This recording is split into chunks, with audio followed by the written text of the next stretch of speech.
But they couldn't have gotten rid of Nurkic without that trade of the 2031. No, but you hope they didn't trade 2031 just to get rid of Nurkic. That would have been, I know. You better just holding on to Nurkic. You're better just holding on to Nurkic and keeping 2031. You were trading 2031 to diversify your portfolio a little bit and maybe use those separate assets in a bigger deal, and one never materialized. That was Brian Windhorst and others from the Hoop Collective podcast as we welcome you back to the Burns and Gambo show.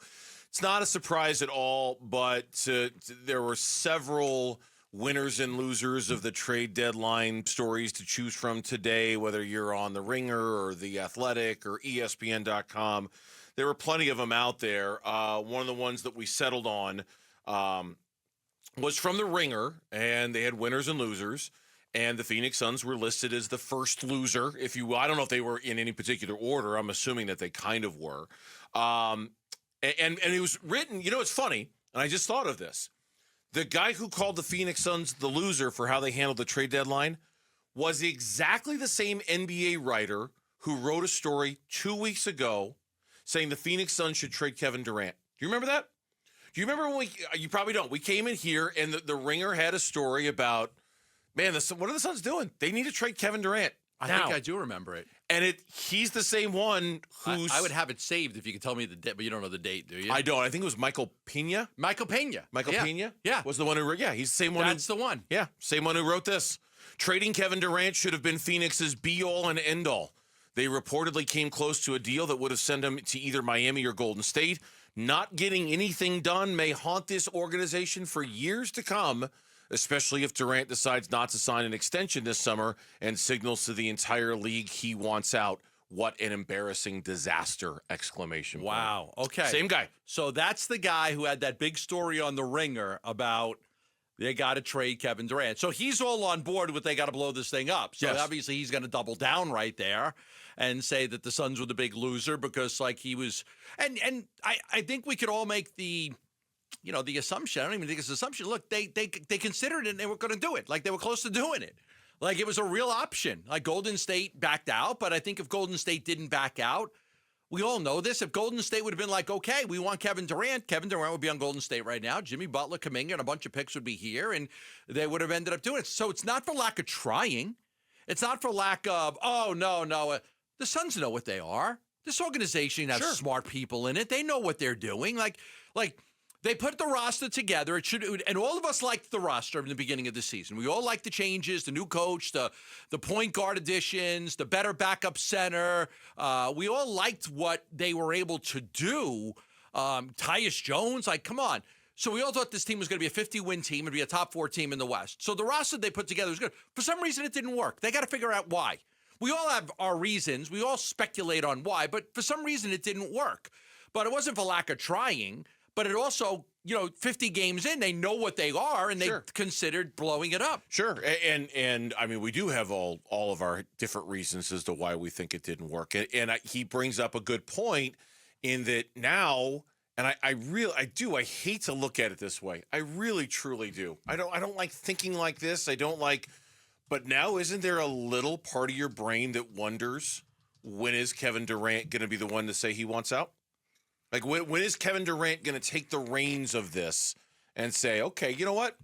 On second thought, I do want out.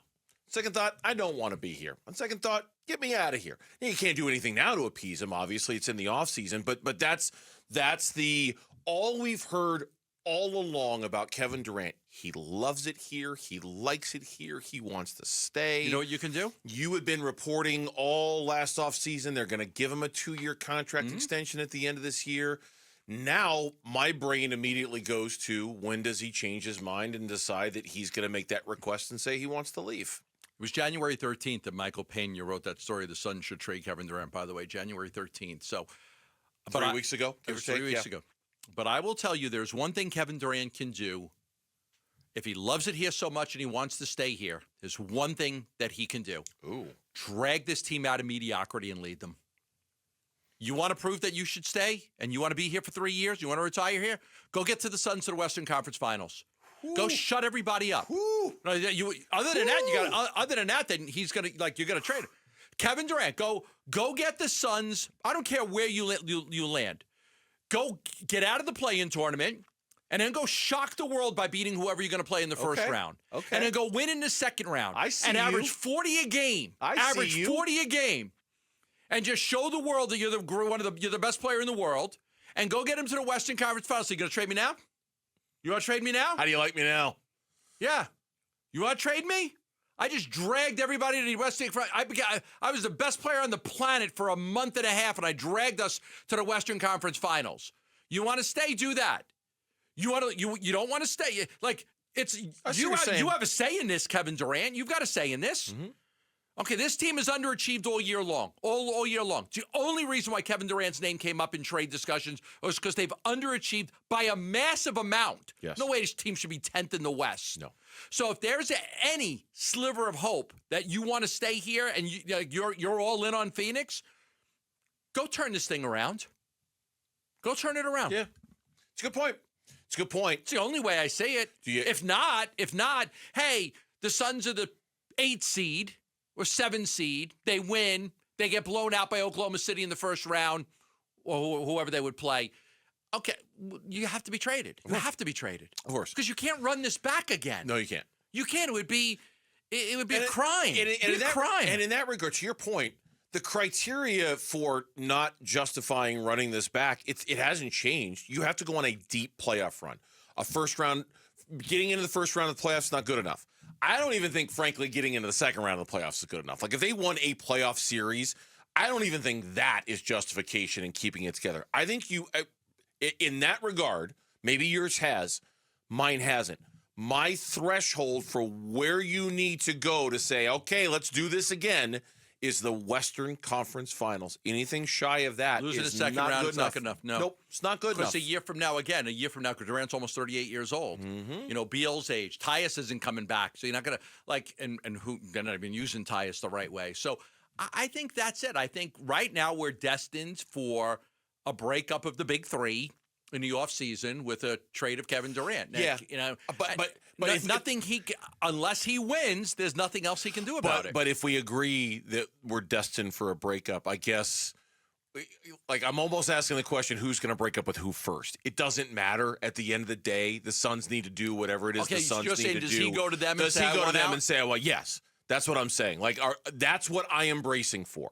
I don't know anything. Again, not the source guy. I'm the one who's just, tossing cards into a hat here. But I am bracing for is it inevitable? Do I call it inevitable? I don't know. I'm bracing for the Kevin Durant has gone to Matt Ishbia, Josh Bartelstein, and James Jones and said, I'm ready to leave. Let's go. Get me out of here at the end of the offseason. I have enough respect for Kevin Durant to say that I don't see any chance in the world that he's going to pull a Jimmy Butler here and be a malcontent and cause problems. He's going to play as hard as he can to the end of the season. Okay. And if you get to the end of the season and the team doesn't go anywhere, I think at that point you'll discuss what's best for both of us. But that's not what I wasn't talking about him being a malcontent. I was saying, just talking about him asking out. But I don't think it would be during the season. I don't think it would be like, next week, hey, I want out of here. Get me out. I think you play it through, get to the end of the season, you evaluate your options and see where you land. Thanks for watching Burns and Gambo. Click to see more from the guys and hit the button in the middle to subscribe so you never miss a video from Arizona sports.